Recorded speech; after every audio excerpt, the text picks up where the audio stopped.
آیا میدونید بزرگترین بحران صنعت ایران تو 30 سال اخیر چی بوده؟ نه جنگ، نه تحریم، نه حتی کمبود نفت. چیزی که نزدیک بود کل صنعت فولاد کشور رو زمینگیر کنه، بلکه وابستگی مرگبار به فناوری خارجی بود. تا همین چند سال پیش برای تولید هر تن فولاد توی ایران مجبور بودیم سالانه 2 میلیارد دلار پول به شرکت‌های خارجی بدیم. اون هم فقط بابت حق امتیاز استفاده از تکنولوژی‌های قدیمی.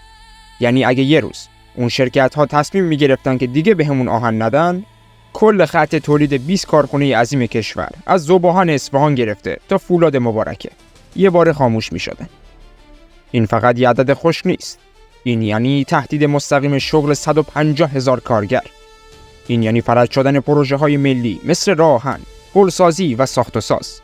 حتی بعضی از تحلیلگرهای خارجی پیش بینی کرده بودند که تا سال 1404 صنعت فولاد ایران کاملا تعطیل میشه. اما یک گروه از مهندسای ایرانی تو سکوت کامل داشتن روی یه راه حل غیر ممکن کار میکردن. راه حلی که نه تنها این بحران رو برای همیشه تموم میکنه، بلکه بازار فولاد اروپا رو به لرزه میندازه. اون گروه کوچیک شرکت مهندسی معادن و فلزات همون MME بود. توی یه ساختمون ساده توی تهران یک تیم 5 نفره از نخبه‌های شیمی، متالورژی و مهندسا جمع شده بودن. هدفشون واضح بود: یه روش کاملا ایرانی برای احیای مستقیم سنگ آهن. 10 سال تمام دور از چشم رسانه‌ها و رقبا آزمایش‌ها رو تکرار کردن. هر بار یه فرمول جدید، یه دمای متفاوت، یه راه حل تازه. سنگ آهن رو با گاز طبیعی ترکیب می‌کردن. دمای واکنش رو پایین می‌آوردن و میشه گفت که اون کار توی ایران اون موقع غیر ممکن بود. مشکل اصلی همینه. دمای پایین یعنی مصرف گاز کمتر، آب کمتر و هزینه کمتر. اما رسیدن به این دما مثل راه رفتن روی لبه تیغ بود. بعد از هزاران تست یه روز نتیجه اومد. یه پودر خاکستری نقره‌ای که آهن اسفنجی بود. خالص، کم مصرف، حتی بدون آلودگی. اسمش رو گذاشتن پرت، مخفف Persian Direct Reduction. حالا نوبت اثبات این اختراع به کل جهان بود. اما به نظرتون چطور این کارو کردن؟ سال 2007 بود. دفتر ثبت اختراعات آلمان تو دوسلدورف یه مهندس ایرانی با یه پرونده قطور وارد شد. توی اون پرونده راز یه انقلاب خوابیده بود. اونم اختراع پرت. اونها اومدن تا تکنولوژی احیای مستقیم خودشون رو ثبت کنن. اونم تو قلب صنعت فولاد اروپا. کارشناسای آلمانی اول با تعجب نگاه کردن. گفتن چطور یه شرکت ایرانی میتونه یه فرایند جهانی رو اینقدر بهینه کنه؟ اما اعداد و نمودارها حرف میزدن. مصرف گاز 30% کمتر، آب 25% کمتر و حتی تولید تمیزتر. بعد از ماه‌ها بررسی مهری خورد. میشه گفت که اختراع پرت تو آلمان ثبت شد. اون هم نه یه پتنت، بلکه 4 پتنت معتبر جهانی برای طراحی راکتور، سیستم‌های احیا و کنترل فرایند و بازیافت حرارت. و اگه نمیدونید پتنت چیه، پتنت یعنی حق اختصاصی برای یک اختراع. خبر این اختراع مثل بمب تو صنعت فولاد اروپا ترکید. شرکت‌های بزرگ اول باور نمی‌کردن. فکر می‌کردن یه ادعای تبلیغاتیه. اما مدارک فنی، آزمایش‌های مستقل و گواهی‌های بین‌المللی یکی پس از دیگری اومدن. از TVU آلمان تا مؤسسات استاندارد اروپا همه تاییدش کردن. میشه گفت که پرت واقعیه و فقط یه پتنت نیست، بلکه یه پرچم تکنولوژیکیه که تو قلب اروپا برافراشته شده. و این پتنت یا همون حق اختصاصی فقط یه تکه کاغذ نبود. یه موتور انقلابی بود که میخواست صنعت فولاد رو از ریشه تو ایران عوض کنه. اگه فکر میکنید این تکنولوژی فقط یه اسم قشنگه، سخت تو اشتباهین. اینجا قراره ببینید موتور اصلی پرت چطور کار میکنه. توی روش‌های قدیمی برای مثال مثل میدرکس برای احیای آهن کلی گاز و آب میریختن. تصور کن یک کوره عظیمو دماش بالای 900 درجه است و انبوهی دود و بخار تولید میکنه. مهندسای ما اومدن این چرخه رو از اول ساختن. کلید کار کاهش دمای واکنش احیاست. با یه سیستم خنک کننده پیشرفته دما رو کنترل کردن. وقتی دما میاد پایین، مصرف انرژی طبیعیه که کم میشه. اینجاست که اون عدد خفن ظاهر میشه. مصرف گاز 30% کمتر از میدرکس. یعنی 1/3 گاز کمتر برای همون مقدار آهن اسفنجی. ولی فقط گاز نیست. آب هم داستان خودش رو داره. توی پرت آب مورد نیاز برای هر تن آهن 25% کمتره. این یعنی ایران منابع آب حیاتیش رو برای تولید فولاد حفظ کرد. حالا بیاین گرافیک رو ببینیم. خطوط لوله‌ای و مبدل‌های حرارتی توی یه حلقه بسته قرار دارن. بعد حرارت اضافی دوباره به چرخه برمیگرده. اتلاف انرژی تقریبا میشه گفت که اینجا صفره. حالا در کل نتیجه این همه کار چیه؟ راندمان تولید بالا میره چون مواد اولیه بهتر عمل میکنه. میشه گفت که فولاد تولیدی هم کیفیتش خیلی بالاتر میره چون با دمای کنترل شده تری ساخته شده. این یه انقلاب تکنیکیه، نه یه تغییر کوچیک. حالا سوال اصلی اینه: این عدد توی دنیای واقعی یعنی چی؟ یعنی پول؟ حالا نوبت مقایسه انفجاریه. پرد در برابر غول‌های جهانی. تکنولوژی‌های قدیمی مثل میدرکس و HYL سال‌هاست بازار رو تو دستشون دارن. اما پرد اومد تا قواعد بازی رو عوض کنه. اولین و مهمترین تفاوت هزینه سرمایه‌گذاری اولیه است. برای مثال برای ساختن یک واحد تولیدی آهن اسفنجی با میدرکس باید صدها میلیارد دلار خرج کرد. اما با پرد این رقم تا 40% کاهش پیدا میکنه. یعنی تقریباً نصف. حالا چطور ممکنه؟ چون طراحی ساده‌تره، تجهیزات کمتر و سیستم خنک کننده هوشمنده. دومین تفاوت هزینه عملیاتی سالانه است. تو روش‌های قدیمی قبض گاز و آب هر ماه سر به فلک میزد. ولی پرد با کاهش مصرف انرژی و آب هزینه عملیاتی رو تا 20% کم میکنه. یعنی یک کارخونه پرد سالانه 10 میلیارد دلار کمتر خرج میکنه. تفاوت فنی هم جالبه. دمای احیا توی پرد پایین‌تره. این یعنی تجهیزات کمتر فرسوده میشن و عمر مفیدشون بیشتر میشه. و میشه گفت که حتی آلودگی هم به شدت کاهش پیدا میکنه. نمودارها نشون میدن که خط قرمز پرد همیشه زیر خط آبی میدرکس و سبز HYL قرار میگیره. این یعنی برتری فقط توی آزمایشگاه ثبت نشده. توی کارخونه‌های واقعی هم تست شده. نمونهش همون پایلوت ایرانی که قبلا گفتم. مصرف گاز 30% کمتر و آب 25% کمتر. حالا تصور کنید این تکنولوژی توی یک کارخونه غول‌پیکر برای مثال توی چین یا هند نصب بشه. صرفه‌جویی‌هاش میتونه کل اقتصاد یه منطقه رو متحول کنه. این برتری فقط توی نمودارها نبود. میشه گفت که توی حساب‌های بانکی کارخونه‌ها هم خودش رو نشون داد. حالا وقتشه که حساب‌ها رو باز کنیم و ببینیم که این تکنولوژی چقدر پول رو نجات داد. اول یه نگاه به هزینه اولیه بندازیم. طراحی و ثبت جهانی پتنت پرد برای یه اختراعی که کل صنعت فولاد رو متحول کرد، کمتر از قیمت یه جت خصوصی براش خرج شد. حالا بیاین سراغ اعدادهای اصلی. هر کارخونه‌ای که از پرد استفاده میکنه، سالانه 50 میلیون دلار فقط در بخش انرژی و آب صرفه‌جویی میکنه. این یعنی چی؟ یعنی برای مثال توی یه مجموعه 10 کارخونه‌ای یه حساب سرانگشتی بکنیم تو 10 سال این عدد به 5 میلیارد دلار میرسه. یعنی بودجه یک کشور کوچیک. اما جالبتر از همه زمان بازگشت سرمایه است. کارخونه دارها فقط لازم بود کمتر از 3 سال صرف کنن. اون وقت چطور؟ بذارید اینجوری توضیح بدم. صرفه‌جویی سالانه 50 میلیون دلاری در مقابل هزینه نصب و راه‌اندازی سیستم پرد که حدود 120 میلیون دلار هستش. و بعد یعنی توی 2.5 سال همه پولش برمیگرده. و بعد میشه گفت که سود خالص برای اون کارخونه. خودتون اینو مقایسه کنید با تکنولوژی‌های خارجی که بازگشت سرمایه‌شون گاهی به 7 سال تا 8 سال میکشه. حالا این صرفه‌جویی فقط توی کارخونه‌ها نبود. کاهش مصرف گاز ملی یعنی ایران میتونه گاز بیشتری صادر کنه. سالی صدها میلیون دلار درآمد اضافی.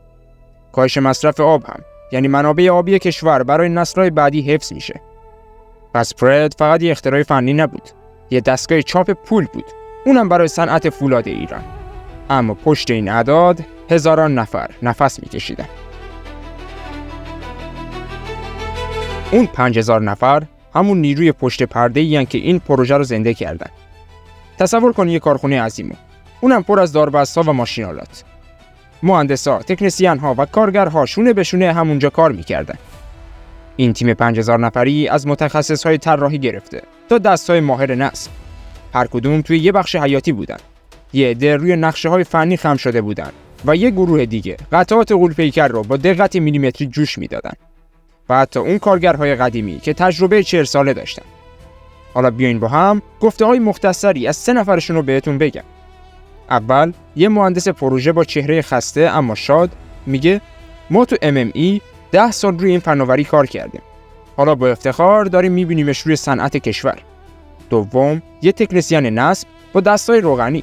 با لبخند میگه هر پیچی که بستیم حس کردیم داریم تاریخ رو میسازیم. سوم یک کارگر مجرب که تو صنعت فولاد بزرگ شده بود. با غرور میگه این دستگاه‌ها بچه‌های ما هستن و با جون و دل نصبشون کردیم. این 5000 نفر فقط عدد نبودن. میشه گفت که یه خانواده جمعی بودن. روزها و شب‌های متوالی تو گرما و سرمای کویر همشون میدونستن که دارن چیز بزرگی میسازن. یه فناوری که میتونه آینده صنعت فولاد رو تغییر بده. اونها نه تنها دستورالعمل رو اجرا کردن بلکه نوآوری کوچیک خودشون رو هم اضافه کردن. حالا این تیم 5000 نفری پیروزی اولیه رو پشت سر گذاشته و در ادامه تصمیم دارن که نه تنها ایران بلکه بازار جهانی رو هم تو دستشون بگیرن. فکر کنم بدونید که چین توی صنعت فولاد یه غول بی‌رقیبه. اونها خودشون تکنولوژی‌های پیشرفته دارن و کمتر چیزی رو از بیرون میخرن. پس وقتی خبر رسید که یه تیم ایرانی داره با چینی‌ها مذاکره میکنه، خیلی‌ها باور نمی‌کردن. اولین جلسه‌ها واقعا سخت بود. مهندسای چینی کلی سوال‌های فنی و پیچیده می‌پرسیدن تا نشون بدن که این فناوری ارزشی نداره. اما تیم ما با کوهی از داده‌های آزمایشگاهی و گزارش‌های مستقل اومده بود. میشه گفت که رقم‌ها حرف می‌زدن. 30% صرفه‌جویی گاز، 25% صرفه‌جویی آب و 40% هزینه سرمایه‌گذاری کمتر. در ادامه چینی‌ها یک گروه از متخصصانشون رو فرستادن ایران تا با چشمای خودشون واحد پایلوت رو ببینن. دیدن که چطور یک کارخونه کوچیک با نصف مصرف انرژی همون آهن اسفنجی رو تولید میکنه. اون لحظه دیگه همه چیز عوض شد. چین فهمید که پرد نه تنها یه نوآوریه بلکه یه سلاح رقابتیه. میشه گفت که مذاکرات 9 ماه طول کشید، اما در نهایت قراردادی امضا شد که تاریخ ساز بود. قرارداد انتقال کامل تکنولوژی پرد به شرکت‌های فولادی چین به ارزش 1.5 میلیارد دلار بود. میشه گفت که این بزرگترین قرارداد صادراتی فناوری پیشرفته ایران بود. چین فقط خریدار نبود، شریک شد. حالا مهندسای ایرانی داشتن تو کارخونه‌های شهرهای چین مثل ووهان و خیلی از شهرهای دیگه نصب و آموزش یاد میدادن. اتفاقی که افتاد مثل یه سونامی توی بازار جهانی بود. کشورهای دیگه هم صف کشیدن، از جمله هند، روسیه و ترکیه. هر کدوم می‌خواستن سهمی از این انقلاب بگیرن. ایران از یه وارد کننده تکنولوژی تبدیل شده بود به صادر کنندش. میشه گفت که تمام این ثروت و فتح بازار یه سوال بزرگ داشت. آیا واقعا این اختراع به درد مردم عادی ایران خورد یا نه؟ بعد از اون قرارداد 1.5 میلیارد دلاری سوال مهمی پیش اومد. این همه ثروت و تکنولوژی به درد مردم عادی هم میخوره؟ میشه گفت که پاسخ رو میشه توی بازار آهن ایران پیدا کرد. قیمت‌ها آرومتر شدن چون با پرد هزینه تولید آهن داخل کشور به شکل قابل توجهی کم شد. این یعنی آهن‌آلات ساختمانی، لوله‌ها، تیراهن‌ها برای مردم ارزان‌تر در اومده. برای مثال یه خانواده که خونه میسازه حالا میتونه با هزینه کمتری مساله با کیفیت‌تری بخره. اما داستان فقط قیمت نیست. شغل‌ها رو نگاه کنید. ساخت کارخونه‌های پرد اونم توی ایران مستقیم 8000 فرصت شغلی ایجاد کرد. یعنی 8000 نفر از مهندسا و تکنسین‌های ایران نانآور خونه شدن و این فقط شغل‌های مستقیم بود. غیر مستقیم هم خیلی از کسب و کارها راه افتاد. مثلا شرکت‌های حمل و نقل، قطعه‌سازان و شرکت‌های ساختمانی همشون رونق گرفتن. ولی یه تأثیر عمیق‌تر هم داشت. اونم خودکفایی. حالا دیگه ایران برای تولید آهن وابسته به تکنولوژی خارجی نیست. این یعنی امنیت ملی. یعنی تو شرایط تحریم خط تولید ما متوقف نمیشه. صنعت فولاد کشور حالا روی پای خودش وایساده و این خودش به تنهایی یه دستاورد تاریخیه. و حتی این ثروت فقط توی حساب‌های شرکت‌ها نموند، به جیب مردم هم رسید. بله، درست شنیدید. برای مثال کارگرهایی که شغل جدید پیدا کردن و میتونن خرج زندگیشون رو بدن. و از اون طرف ارزون شدن آهن، ساختمون، مسکن و خیلی از چیزای دیگه. در کل کمک به رفاه عمومی. پس پرد فقط یه تکنولوژی نبود. یه موج مثبت توی اقتصاد کشور ایجاد کرد. الان که از گذشته و حال گفتیم، وقتشه که حالا به آینده نگاه کنیم. آینده‌ای که میتونه قواعد بازی رو برای همیشه واسه ایران تغییر بده. حالا که از گذشته و حال گفتیم، وقتشه به آینده نگاه کنیم. آینده‌ای که میتونه قواعد بازی رو به هم بریزه. این بخش درباره نقشه راه پرد برای سلطه بر صنعت فولاده. همه اعداد و برنامه‌هایی که می‌خواید ببینین واقعی هستن و مستندن. توی توضیحات همین ویدیو منابع معتبر و لینک‌های رسمی رو گذاشتیم. پس این رو بدونید که این داستان یه افسانه نیست، بلکه یه واقعیت انقلابیه. برنامه اول ایران توی آینده ساخت 20 واحد جدید پرد در سراسر ایرانه. یعنی ظرفیت تولید آهن کشور چند برابر میشه. هدف بعدی جذب 40% از بازار خاورمیانه و شمال آفریقاست. یعنی ایران تبدیل به قطب فناوری فولاد منطقه میشه. ولی چشم‌انداز بزرگتر، تبدیل شدن به یکی از 5 کشور برتر صادرکننده فناوریه. تاریخش هم مشخصه. تا سال 1410، یعنی تا کمتر از 6 سال دیگه، ایران توی نقشه جهانی فولاد میدرخشه. این آینده فقط یه رویا نیست دوست من، بلکه با قدم‌های محکم در حال ساخت هستن. حالا ازتون میخوام که این موفقیت رو با هم سهیم باشیم. کانال رو سابسکرایب کنید، ویدیو رو لایک کنید و اون زنگوله رو بزنید تا از ویدیوهای بعدی با خبر بشید. نظراتتون رو حتما برامون بنویسید، چون برامون خیلی ارزشمنده. ممنون که تا آخرین ویدیو با من همراه بودید و داستان پراید رو دنبال کردید. به امید آینده درخشان برای ایران عزیز. و تا یه برنامه دیگه مراقب خودتون باشید و تا اون موقع بدرود.